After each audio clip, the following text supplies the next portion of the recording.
Hi and welcome back. Now let's take a look at how we can apply regularization techniques to our fashion MNIST model using PyTorch. So let's just open the Google Colab and wait it to load. And to recap, the regularization methods we'll be using in this lesson include um, the L2 regularization, or also known as weight decay. We have the data augmentation and dropout and batch normalization or batch norm. So we begin by loading the standard libraries here needed for PyTorch as well as the Fashion MNIST. Later, no? We also specify the device for computation. Obviously, we will use a GPU. So, well, this setup steps should be familiar by now. So, so while that runs, let's talk about data augmentation in PyTorch. So, PyTorch does this a bit differently using transforms module from Torch Vision. So, this is where we define all the augmentation strategies. Here in PyTorch, we can do more powerful transformations like random affine transformation, so which include rotation, translation, scaling, and shearing. And we have color jitter. So color jitter is adjusting the brightness, the contrast on saturation and hue. Next is random horizontal flip, and we have random rotation. We have also grayscale conversion, and finally normalization. So you will see we apply this um, this only to the training data, not to the validation data set or test sets, because augmentation is a train time operation. So this is the key detail here. So right now we load our torch data sets for fashion MNIST. So obviously here you need to enable the train at here, no? Train is equals to true if you want to collect the train data sets, else train equals to false, so that will be the test set. So now we define our data loaders here. So here we use the we use a dictionary to hold the training of the validation and transforms. And what else? And we in the training, so obviously we enable shuffling, and for test data set we disable it. So we increase our number of workers here, so we have two. Okay, so right now, so since we already loaded our data sets here in our data loader, so right now we want to check the whatever augmentations has already done in our training data set. So right now we have, since we need to look out the number of augmentations already. So we have 8 in this case. Okay, so now let's move on to how we apply dropout and batch normalization in our CNN model. So it's actually quite simple once you get used to it. So we define our um,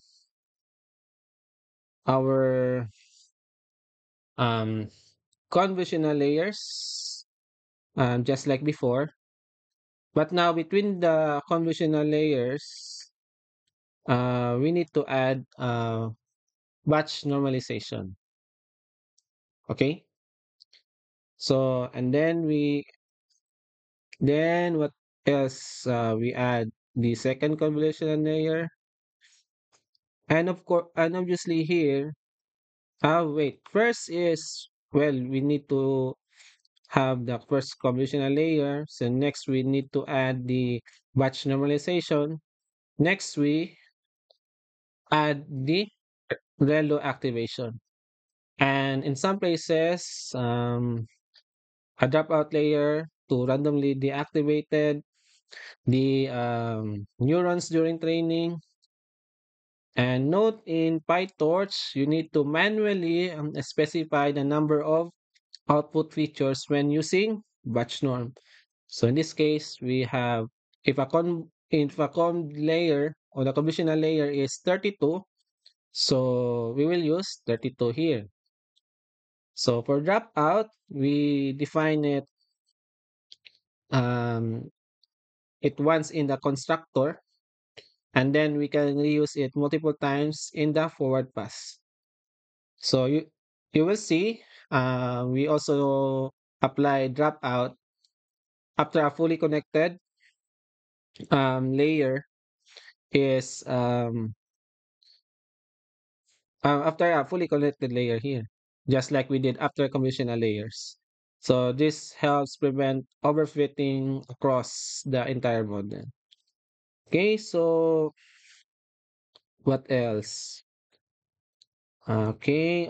So now let's talk about L2 regularizations. So in PyTorch, L2 isn't applied directly to the layers. It's actually specified in the optimizer using the weight decay parameter.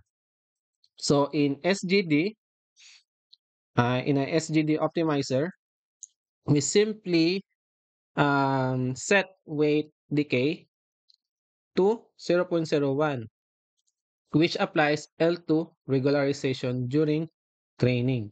Unfortunately, L1 regularization isn't built in here, but there are ways to add it manually. For now, we will focus on L2 only. All right, so let's train. No?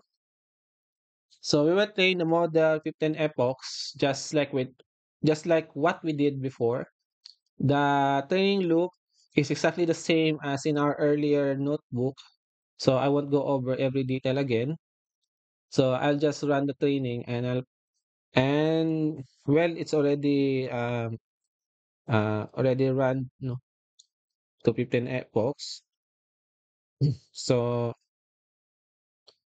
so what we have here is now we compare this to the non-regularized version from earlier. So you might notice something surprisingly.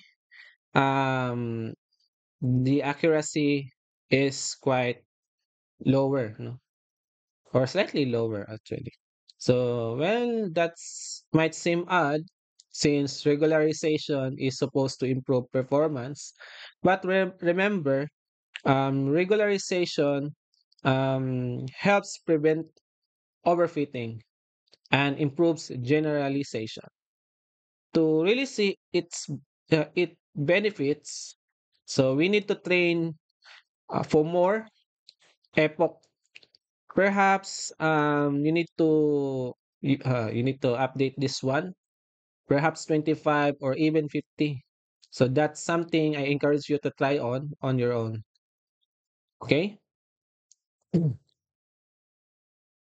So okay, good practice is to first train a baseline model without any regularization, then gradually add one regularization model or method at a time and observe the effect. So that's how most practitioners approach model tuning carefully and iteratively. So rather than just throwing every trick into the model at once. So as we can see here, what we have here. So we have a final test accuracy of 89.08. So That's not bad, slightly lower than our previous run, but we have introduced a lot of regularization. So let's check the training plots. So you will notice that the accuracy um, seems to plateau a bit earlier, no? And possibly due to undertraining, as you can see here. So I think with more epochs, the model might continue improving. So the blue represents accuracy, and this one, the green one, represents the training loss. So to summarize, what we have learned in this lesson is we have added L2 regularization by setting way decay in the optimizer, and we implemented dropout and batch normalization. So if we need to check the our template here, so we add in our optimizer we add L2 regularization. in our uh, in our network here we added dropout and batch normalization. So and also we applied data augmentation by PyTorch transforms, no, in this case. We added this one. We applied data augmentation, of course, to boost training robustness. So these are the fundamental techniques for improving deep learning models and preventing overfitting. Okay, so just check your Google Classroom regarding the laboratory exercises regarding this one. So there will be a two um, exercises regarding for this topic 4. And thank you for listening and have a good day, everyone.